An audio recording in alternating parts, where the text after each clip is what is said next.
Сәлем құрметті достар, сіздермен Әсемнұр. Бүгінгі сабағымыздың тақырыбы Жұбан Молдағалиев «Мен қазақпын» поэмасы. Сабақтың мақсаты «Мен қазақпын» поэмасының мазмұнын түсіну, поэманы бүгінгі өмірмен байланыстыру, өзіндік көзқарас пікірін қорғауға бағыттау. Міндеттері: поэманың негізгі идеясын ашу, поэма желісіндегі тұлғаларға тоқталу, поэмадағы астарлы ойды топтық, жұптық жұмыстар арқылы көрсету, өз бетінше тақырыпты ашуға ықпал ету.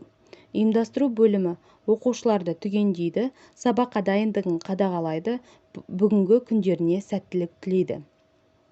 Үнтаспадан үзінді тыңдалады.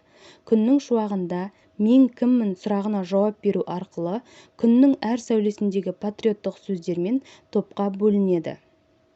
Бірінші топ: көк байрақты туым бар, дархан көңілім бар, елім бар. Байлығым бар, жерім бар, жазиралы далам бар. Биік белес тауым бар, әсем көркем табиғаты тағы бар.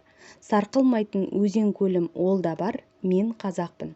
Екінші топ: шешен сөйлер тілім бар, мұсылмандық дінім бар, дәстүр салтым бар, мен қазақпын. Үшінші топ: қаһарлы менің қыраным бар, бәйгеге қосар тұлпарым бар, қалықтап ұшар сұңқарым бар, ел қорғаған батырым бар, мен қазақпын. Міне, күн шуағында «Мен кіммін» сұрағына жауап алдық. Олай болса, бүгінгі сабағымыздың тақырыбы қалай аталады екен? Оқушылар «Мен қазақпын» деп жауап береді. Ал ендеше сабағымыздың мақсаты қандай болмақ, қалай ойлайсыздар? Оқушылар өз ойларын айтады, сосын мұғалім сабақтың мақсатын айқындап, тағы бір рет сабақтың мақсатын хабарлайды. Пицца әдісі бойынша ақын Жұбан Молдағалиевтің өмірі мен шығармашылығы бойынша сұрақтар дайындап, оған әр топ жауап береді. Бейнероликтен Жұбан Молдағалиевтің «Мен қазақпын» поэмасынан үзінді тыңдайды. Бір айналым сөйлеу әдісі бойынша сұрақтарға жауап береді. Қалай ойлайсыздар? Бұл поэманың басты тақырыбы не? Негізгі идеясы қандай? Поэманың жанры қандай?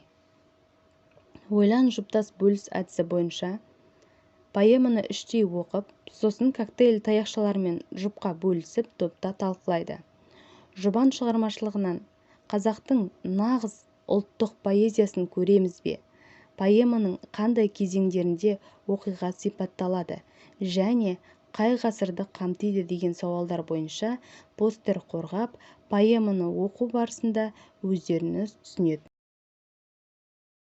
Балдар топта жұмыстанып жатқанда Жұбан Молдағалиевтің «Мен қазақпын» поэмасына ән шығарған Ерболат Құдайбергеновтың әні үнтаспадан жіберіліп тұрады.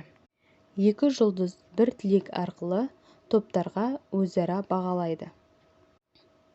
Топтық жұмыс: бірінші топқа ақпараттық сүзу әдісі бойынша берілген сөздердің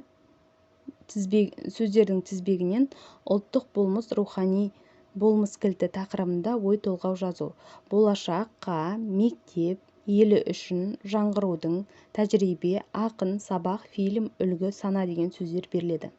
Екінші топ Вен диаграммасы арқылы поэмадағы ақын жырлаған бұрынғы қазақ елінің бейнесі мен қазіргі қазақ ұлтының болмысын салыстырып ұқсастығын табады.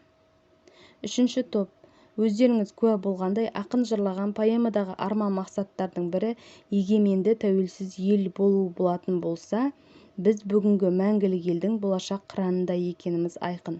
Олай болса, осы тақырыптағы поэзия сәті ретінде ұйқастармен өлең шығарып көріңіздер. Топтық жұмыс: зерделі сұрақ, ұтымды жауап. Поэма арқылы ұлттық құндылықты бойыма сіңіре алдым ба деген тақырыпта эссе жазуға дайындау. Мен үнемі, мен болашақта. Мұғалім оқушылардың белсенділіктері, жауаптары бойынша бағалайды. Үйге тапсырма ретінде Жұбан Молдағалиевтің «Мен қазақпын» поэмасындағы ұлттық құндылықтардың қаншалықты көрініс тапқанын дәлелдеп жазу беріледі.